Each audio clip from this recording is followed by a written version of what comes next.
Почитувани граѓани, почитувани виничани, почитувани македонци, почитувани припадници на сите други заедници. Особено задоволство ми е да ви се обратам и да ве замолам да излезете на предстојните председателски избори, зашто без вас нема победа, нема резултат, нема промени, нема чекорење кон Европска Македонија. Зашто не е доволно само да склучите договор. Деновиве јасно чувме од оној кој што најдобро знае што ќе се случува од господинот Хан, дека веројатно ќе дојде до подготвителни разговори за почетокот на преговорите за Европската Унија. Минатата година, оваа време, слушавме дека штом ќе се склучи Преспанскиот договор и ќе се реши проблемот со името на еден, видовме, многу асиметричен начин, дека тоа ќе значи добивање датум во јуни. Јуни е близко и јас сум уверена дека нема да го добиеме тој датум или пак повторно ќе добиеме формулации од типот на уште нешто да се исполни, да се реализира, за да може да добиеме почеток на преговорите. Далеку од тоа дека јас не сакам мојата и вашата земја, Македонија, да ги почне преговорите. Впрочем, 9 пати добивавме позитивен извештај и од Европскиот парламент, и од Европската комисија, само што Советот велеше дека не е дојдено времето за преговори. Мислам дека ни овој пат до тоа нема да дојде. Зошто? Не само затоа што Европската Унија и самата си има домашни задачи и проблеми, особено по Брекзит, туку и затоа што сега на дневен ред ќе дојде анализата на исполнетоста, односно неисполнетоста на критериумите за почеток на преговорите. А тие критериуми оваа држава, оваа власт не ги исполнува. Единствената реформа што ја направи е промената на болната промена на името на Република Македонија. И се уште не убедуваат дека името немало врска со идентитетот, дека идентитетот не можел да се смени со ниту еден документ, па ни со Преспански договор. Но сите ние што знаеме право и политички науки, знаеме дека името е најсилниот идентитетски знак, најмокниот идентитетски символ. Се што сме правеле со и за тоа име. Химната тоа најдобро го покажува. Како може да не биде мојот и вашиот идентитет формиран, ако, како што се пее во химната, не се случувало се за македонските правдини, за Македонија, за слободата на Македонија. Па сигурно дека од раѓањето до денеска сите ние сме живееле со тоа име, по тоа име, дури и во рамките на бивша Југославија. Се разбира дека, како и сите нации, така и македонската, се формираше во 19. век. Ова го кажувам и за, што го кажувам, важи и за нашиот сосед Грција. Никоја нација не се формирала во 5. век, па ниту хеленската, тоа е нешто незамисливо. Ако е така, тоа значи дека всушност името не одбрало нас, името на македонската нација, на македонскиот народ, на македонците, природно се наметнало како име на новосоздадената држава во еден од најважните темели на современа Европа, антифашизмот. Ние, значи, нашите татковци, дедовци, мајки, баби, со крв на тацна ни ја донеле државата Република Македонија. Како може јас, ако сум се родила во демократска Република Македонија, сега, може би само за себе и за оние околу мене, да бидам истата? Како ќе знаат што се случувало со мене, кога ќе кажете дека, еве да речеме, една буква, јас давам честопати примерот, вашето име да се смени, само вашите најблиски и вие ќе знаете кои сте. Никој друг нема да знае за кого се работи. Значи, ние ќе треба набрзо, кога ќе вадиме документи од секаков вид лични, не само да ги лажеме останатите, не само да ја фалсификуваме историјата, себе да се лажеме дека сме се родиле во нивната Северна Македонија, а не во нашата Република Македонија.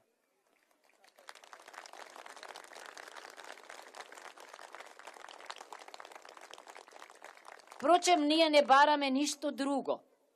Ако сме како и сите други нации, бараме само она што е определено, она што е подведено под правото на самоопределување, да можете сами да го одредите политичкиот поредок, да ги уживате граѓанските и политичките права, а тука влегува, се разбира, и правото на име, на знаме, на химна, на свој устав, бидејќи пак едно од основните начела е немешање во внатрешните работи на другите држави. А што е ако не мешање во внатрешните работи ова што се случува? Тогаш ние сакаме да бидеме исти. Оти во Обединетите нации, во Генералното собрание нема мали и големи држави. Сите се рамноправни. Во договорите, во преговорите, нема послаба и посилна страна. Има две страни, првата и втората страна. Обете треба да ги имаат своите имиња, но првата страна во овој договор е Хеленската република, втората страна е безимена. А што справиме тогаш со уставната одредба, која што вели дека меѓународните договори во името на Република Македонија ги склучува председателот на Република Македонија? Дали тој го склучи овој меѓународен договор? Не. Тој беше целосно заборавен, тој беше целосно отстранет, а во негово име тоа го стори министерот за надворешни работи. Да, сите ги помниме неговите силни зборови во Хаг, меѓутоа се чини дека министерот за надворешни работи, предпоставувам дека господинот Милошовски тоа му го кажал, или пак бранителите моите колеги, или пак може би ангажираните професори по меѓународно право. Оти тој тамо, а јас му верував, искрено мислев дека говори, велеше: чесен суде, не го одбравме ние името, тоа не одбра нас, ние немавме друг избор. Тоа е неразделно од нашиот јазик, од нашиот идентитет. И сега, познато ли ви е ова? Да, тоа е нивната филозофија, кажувам, заборавам, негирам. Но ние се залагаме за друга филозофија. Кажувам, зашто речта, зборот е најважен. Помнам, го помнам, го докажувам и го спроведувам. Тоа е европска филозофија. Зошто? Зашто Европа не е само регулаторна заедница, таа е заснована на вредносни принципи, а еден од нив е и моралниот принцип. Се разбира дека тоа се чини не важи за нив. Велат дека во членот 7 од Преспанскиот договор има два става, да, Едниот се однесува на соседот Грција за употребата на името македонци, македонско. Вториот се однесува на Република Македонија во нивниот договор безимената држава. Сега слушаме, тогаш не убедуваа дека не е ексклузивно право името Македонија и придавката македонски само за нашиот сосед, туку дека и за народот што живее на оваа територија и што се идентификува со оваа придавка. Ама се прашувам тогаш, зошто 12 и повеќе институции кои ја имаа придавката македонски сега се само национални институции? Ама што значи национално? Национално придавката не е абстрактна, туку со знак на равенство, значи македонско, македонска, како што во соседството значи Грчка академија, како што во Франција значи Француски национален театар. Сега замислете, има албански, национална албанска сателитска телевизија, има турски народен театар, има ромски театар, има македонски театар, ама не може да има македонска академија, не може да има македонски балет, не може да има македонска филхармонија. Ништо не разбирам. Жива конфузија. Тоа значи дека некој ја негира нашата национална припадност или како што слушаме од соседството, го признаваме правото на индивидуално самоопределување, но не и на колективно самоопределување или не на национално самоопределување, и честопати високи политичари велат дека не ја признаваат нацијата. Дека е тоа така е јасно. Оти оваа нација, за жал, овој народ, за жал, по балканските војни бил поделен, ама тоа не значи дека оние од другата страна на границата, како што велиме ние и велеа тие во Егејска Македонија не се македонци. Тоа не значи дека во соседна Пиринска Македонија нема македонци. Тоа не значи дека во соседна Албанија нема македонци. Ама сега слушаме дека тие биле етнички грци, и тоа од наш министер за надворешни работи. Да рече политички грци би разбрала зашто тоа значи граѓани. Ама ако нема малцинство надвор, а имало, тогаш значи некоја спори и македонската нација. Но таа е реалност. Тоа сме ние, тоа сте вие. Од 1944 година до сега таа нација се развивала. Тони книги се напишани за неа во историјата, етногенеза на македонската нација, развој на македонската нација.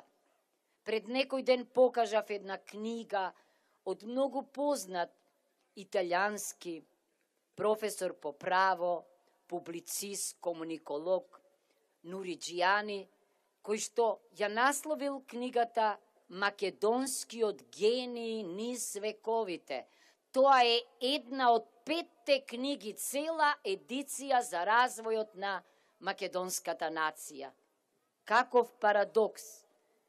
Во 19 век ја признавале или викале да добие македонската нација собствена држава.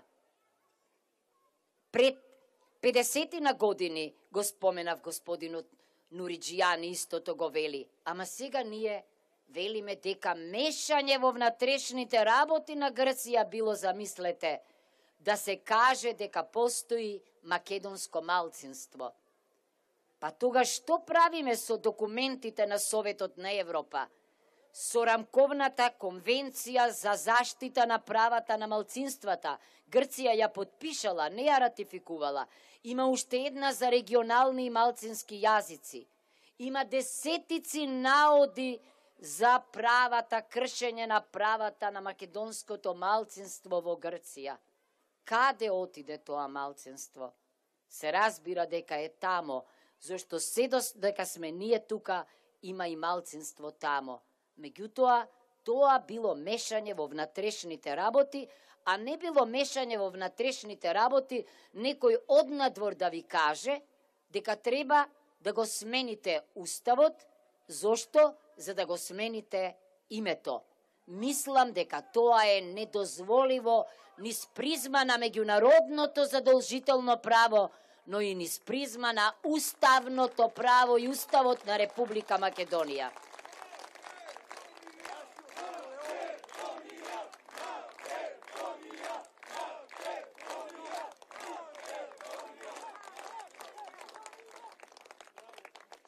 Интересна работа. Денеска во една дебата се разбира, бев запрашана за Преспанскиот договор и меѓу останатото го предочив следново. Во него има одредба според која во случај на спор меѓу нас и соседна Грција за одредбите од Преспанскиот договор, прво ќе се обидеме сами меѓу себе да го решиме, односно ќе се обидат нашата власт и грчката власт и грчките власти сами да го решат. Ако тоа не е можно, ќе го информираат генералниот секретар. Ако тоа не е можно, тогаш случајот оди во судот во Хаг. И јас се прашувам сега, ако не ga почитуваа пресудата од Хаг од 2011 година, како сега истиот тој суд, кога ќе пресуди, ќе го почитуваат? Сепак, значи, пресудите на судот важат. Ми велат, ама тогаш сите врвни политичари меѓународни рекоа дека политика си е политика, право си е право. Ама јас велам, различна е ситуацијата. Сега зборуваме за кршење на задолжителна меѓународна норма, која што се однесува на правото на самоопределување, чии неизоставен и неразделен елемент е и правото на собствено име, знаме, химна и устав. Значи, ние не сме против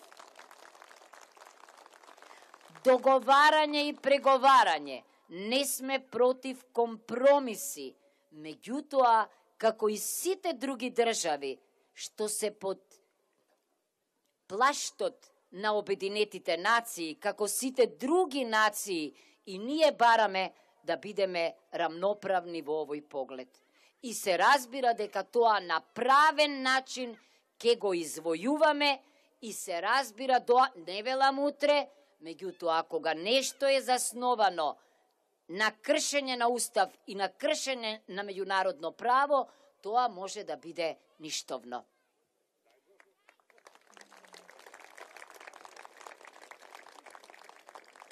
Нашите заложби се копенхагенските заложби, владење на право, кое воопшто не постои во Македонија.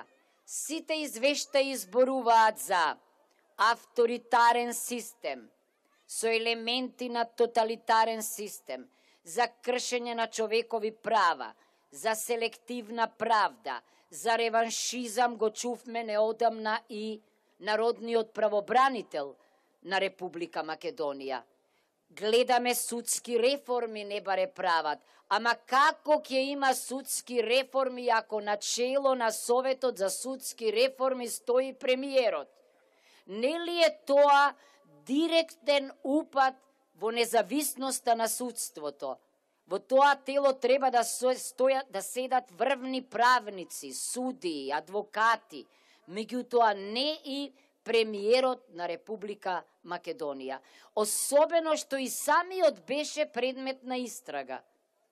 Тоа се непознати правни феномени.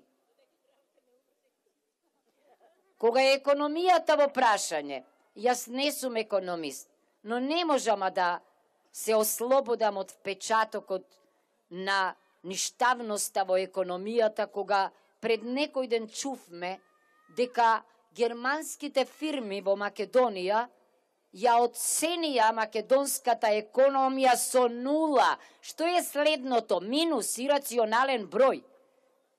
Како ќе одите со ваква економија напред? Тоа значи дека вие не исполнувате ни еден од најважните критериуми. Како тогаш ќе докажете дека сте компетитивни? Економијата и отсуството на владење на правото се тесно поврзани. Оти никој не вложува и никој не се чувствува безбеден тамо каде што не владеат законите. А законите во Република Македонија ги нема. Ние велиме во правото законот треба да биде кралот или кралицата, а не само наречениот крал и кралица да бидат закон како што е во Република Македонија. Таквата држава не е европска и нема за жал да биде разбрана како таква. Честопати американските политичари во извештаите велат дека суверенитетот на Македонија може да биде загрозен најмногу и пред се од корупцијата и од криминалот. Ние станавме скандалозна земја, земја во која секој ден има нов случај на корупција и криминал. Значи, тие, корупцијата и криминалот, го загрозуваат суверенитетот на Република Македонија. Предвадена или предеден беше, не посети премиерот на соседна Грција. И тоа е убав чин, би бил убав чин. Комуникација меѓу две земји, меѓу два соседи, разговори за развивање на различни видови на соработка. Ама јас како правник имам дилема околу контролата на небото од нашиот сосед. Не велам дека тој феномен не постои во рамките на членките на НАТО, но ние се уште не сме членка на НАТО, а згора во многу устави ќе прочитате дека суверенитетот се однесува и под земја и над земја, например, спорот со Хрватска и со Словенија за тоа зборува.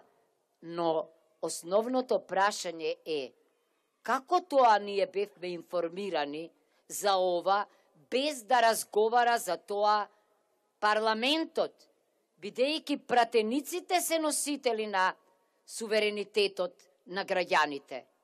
Како тоа во една мала група, двајца премиери или не знам, неколкумина представници на влади одлучија за ваков потек?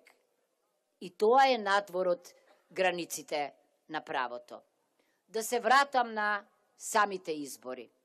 Мислам дека ако се победи на овие избори, тогаш уште еднаш ќе се покаже недовербата огромна не само кон власта и нејзините потези, туку и кон се што беше сменето во овој период.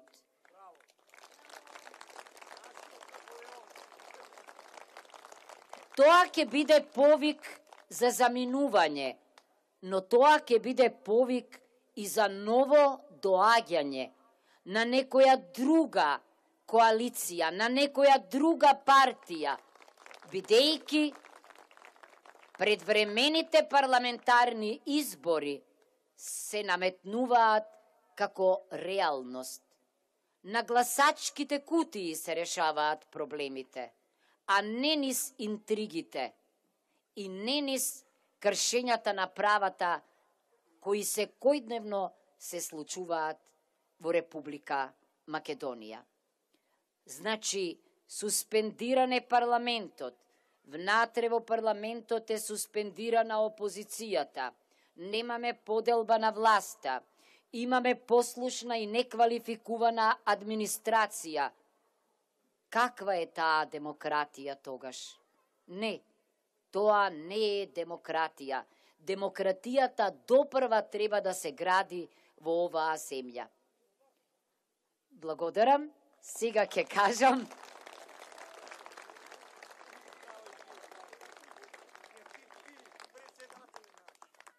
голема опасност за една демократска држава, а камоли за ваква недемократска држава е ако сите три власти се најдат на едно место во исти раце. Зошто тоа едно место згора значи можеби и во рацете на неколкумина или дури можеби во рацете на двајца или дури можеби во рацете на еден човек. Без поделба на власта, без спреги и кочници, не може да има демократија. Затоа е најдобро председателот да го бирате вие, граѓаните, а не тие во собранието.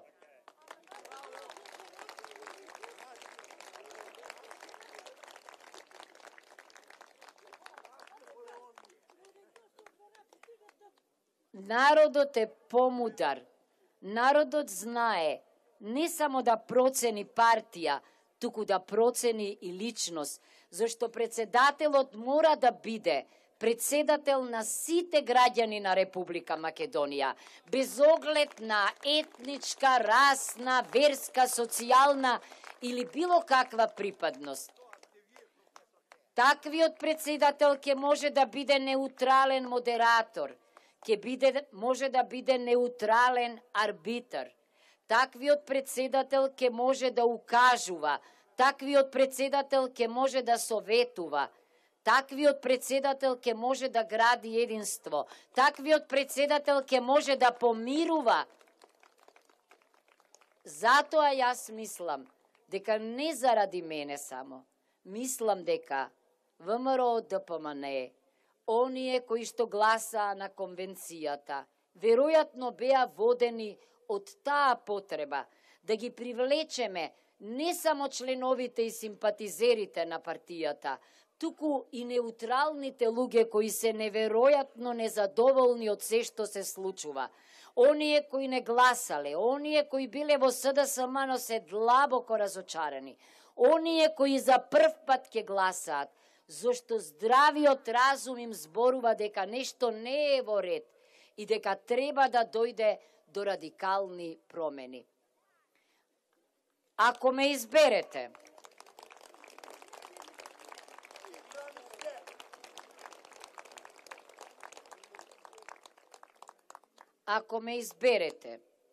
јас овде го давам мојот збор дека тоа што сум го напишала во програмата, тоа што сум го ветила пред вас, ќе го исполнувам дури и повеќе пати од ветеното.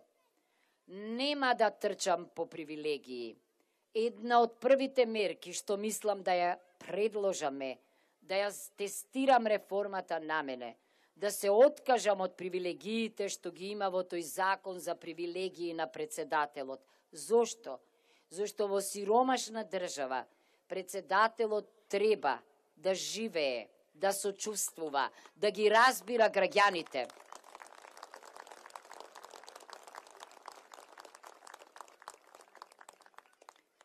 Во надворешната политика, сигурно некој кој на полето на науката ги надмила границите на оваа земја и станал препознатлив, сигурно има шанси да биде разбран и почитуван. Но јас ке водам не само научна политика, туку и економска, туку и културна, туку и спортска политика. Ке ја стимулирам, свесна дека понекогаш тие се многу поефикасни од традиционалната политика. Но во традиционалната политика, оние кои не представуваат дипломати, конзули, воени аташеа и сите други, мора да бидат луѓе со дигнитет и интегритет. Мора да бидат личности кои се стручни и компетентни. Зошто? За да ја срушиме предрасудата што тие ја направија за неспособноста на македонските политичари и македонската држава и да го заслужиме респектот на сите останати држави. Замислувам еден ден, кога во Уставниот суд ќе седат луѓе на кои Уставот ќе им биде најважен и ќе го бранат Уставот, а не партиските и политичките интереси. Нашиот уставен суд е далеко од тоа. Сонувам еден ден во Советот за безбедност да седат најквалификуваните луѓе, зашто безбедносните дилеми денеска се огромни во светот. И зашто ние мораме да имаме стратегија за справување со нив. Треба да имаме компатибилна стратегија со останатите земји. Но ако министерот за одбрана или министерката за одбрана и председателот на државата не размислуваат заедно со две глави, ние нема да имаме добра безбедносна политика. Истото важи и во надворешната политика. Двете глави мора да функционираат како дуо, како тим, не да бидат во дуел, зашто заради тоа можеби ние во односите со Грција бевме мали од Давид, а тие беа Голијат. Над 60 експерти ангажираа, ние и не знаеме кој го пишувал, каде го пишувал, како го пишувал, зошто председателот не беше вклучен. Тоа е страшна навреда за граѓаните на Република Македонија. Завршувам. Истото ова важи и за различните структури врзани за безбедносните структури, врзани за кон внатре и кон надвор, зашто јас сум шокирана од сознанието дека во нашите структури, номенклатури, постојат типични фамилиарни односи, дека со деценија тие се регенерирале и како тогаш ние ќе бидеме безбедни дома и како ќе имаме вистински сознанија кон надвор. Мора да дојде до длабоки реформи внатре во Министерството за внатрешни работи. Мора да дојдат луѓе со знаење зошто, заради стручноста и компетентноста и заради неутралноста. Исто така председателот на државата мора да има увид во сиве овие состојби, за да можеме ние да бидеме безбедни дека не сме прислушкувани, не сме следени, дека нема да ни бидат кршени слободите и правата, а тие нам ни се најважни. Ви ветувам дека и одликувањата, и признанијата ќе одат кај вистински луѓе. Ви ветувам дека ако на право место се најдобрите, дека оние речиси 60% млади луѓе ќе подразмислат уште еднаш дали да заминат и дали да останат и дека ќе се вратат во Република Македонија. Примерот на Бугарија во овој поглед е многу инспиративен. На крајот, сигурна сум дека правдата за Македонија ќе дојде. Вие сте тие кои ќе помогнете во незиното доаѓање. Да живее Македонија, да живее праведна Македонија, да живее среќна Македонија. Вие да сте живи и среќни. Благодарам.